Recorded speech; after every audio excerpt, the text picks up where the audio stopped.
Vous êtes sur Zonar Télévision. Mesdames, Messieurs, bonjour et bienvenue à suivre cette nouvelle édition de Zonar Actualité, ici présentée par Sylvain Kandoki. Pour commencer, parlons de la situation sécuritaire à l'est de la République démocratique du Congo. Poursuite des combats entre les mouvements rebelles du M23 par RDF et les Wazalendo dans la chefferie des Bachali, c'est dans les territoires des Massissi, c'est jeudi 24 octobre 2024. Des violents affrontements ont donc éclaté dans la matinée à Luamba, c'est dans la localité de Moulinde, où les VDP ont lancé des attaques contre plusieurs positions du mouvement rebelle M23. Selon source locale, l'assaut qui a débuté dans la matinée a occasionné un déplacement massif de la population de Luamba vers des localités environnantes. Selon les dernières informations sur terrain, les Wazalendo ont donc réussi à bombarder et à détruire un bastion des M23 à Moulinde, c'est dans les territoires des Massissi où les combats étaient rudes dans l'après-midi de ce jeudi. Et puis après l'Assemblée nationale, à son tour, le Sénat a adopté les projets de loi autorisant la prorogation de l'état des sièges dans les provinces du Nord Kivu et celle de l'Ituri. Ça s'est passé ce mercredi 23 octobre 2024. Sur 75 votants, 74 ont voté pour, un seul a voté contre et aucune abstention. C'est encore le sénateur de l'Ituri, Michel Remo, qui s'est opposé à cette mesure exceptionnelle du chef de l'État. Michel Remo a donc demandé que cette mesure soit levée immédiatement. Ce nouveau renouvellement prend donc effet à partir de ce jeudi 24 octobre 2024 pour 15 jours. L'élu du Nord Kivu, Mombere Bonapua, a exigé à l'Assemblée nationale lors de la plénière de ce mercredi 23 octobre 2024 une restitution des résultats des 15 derniers jours. Suivez.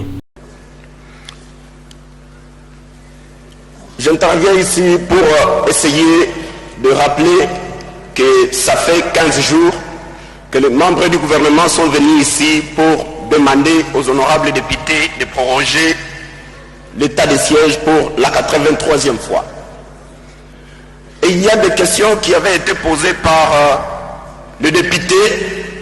Je rappelle l'honorable Mbindoulé qui avait posé quelques questions et jusque-là, le gouvernement ne nous a pas donné de réponses à des questions qui avaient été posées par l'honorable Mbindoulé. Voilà, 15 jours après, on vient nous poser encore une fois, on nous demande de proroger l'état de siège. Et jusque-là, nous ne savons pas quelle est l'évolution ou quel a été le résultat des 15 jours que nous... Et puis le président Félix Tshisekedi a tenu un meeting populaire en Lingala, c'est mercredi 23 octobre 2024 à Kisangani, où il séjourne notamment pour inaugurer l'aéroport international de Bankoka rénové. Dans son message, le chef de l'État a notamment évoqué la question de la révision de la Constitution. Félix Tshisekedi a levé toute équivoque en déclarant que cette action ne touchera pas au nombre des mandats présidentiels. À ce sujet, le président congolais a donc annoncé qu'il mettra en place l'année prochaine, donc en 2025, une commission nationale et multisectorielle pour proposer une nouvelle constitution adaptée aux réalités congolaises et rédigée par des Congolais. Et puis parlons de la santé dans cette édition sous les hauts patronages du gouverneur de la province du Nord Kivu, l'organisation Rotary Club d'Igoma et Nyiragongo a tenu en marge de la journée mondiale de la lutte contre la poliomyélite une conférence à Goma.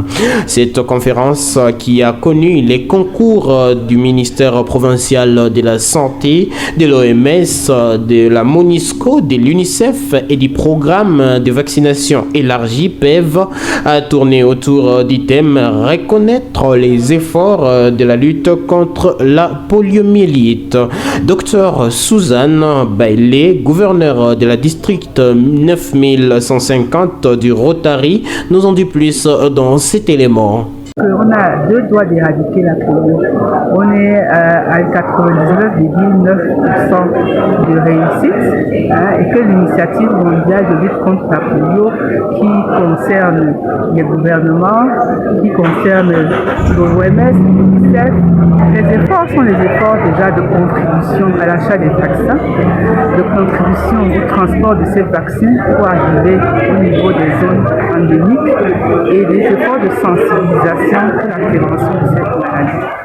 Toute la communauté est concernée, toutes les familles sont concernées de façon à veiller à ce que tout enfant qui naît puisse avoir son protocole de vaccin contre la poliomyélite.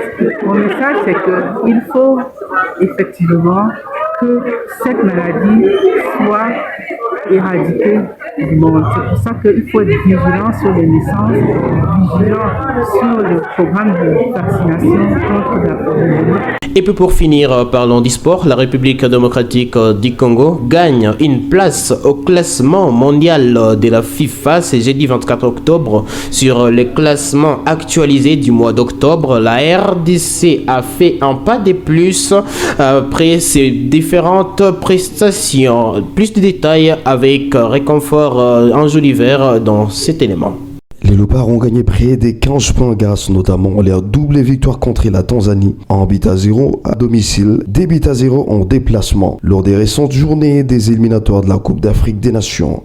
Passé des 1416 points à 1431, la RDC quitte la 58e place mondiale et monte à la 57e place, visant ensuite les top 50 au travail du sélectionneur national Sébastien Desabre. Auteur des performances parfaites avec la RDC, soit 5 victoires sur 5 matchs consécutifs. En revanche, la RDC restait 10e au classement FIFA Zone Afrique, juste derrière le Mali, en attendant d'affronter la Guinée et l'Éthiopie en novembre prochain dans le cadre des 2 dernières journées des qualifications. Le prochain classement FIFA est attendu le 28 novembre prochain, après la clôture de la fenêtre internationale dédiée aux équipes nationales du monde entier. Et ce sera donc tout pour cette production. Mesdames, Messieurs, merci à vous de nous avoir suivis jusqu'à la fin et à la prochaine.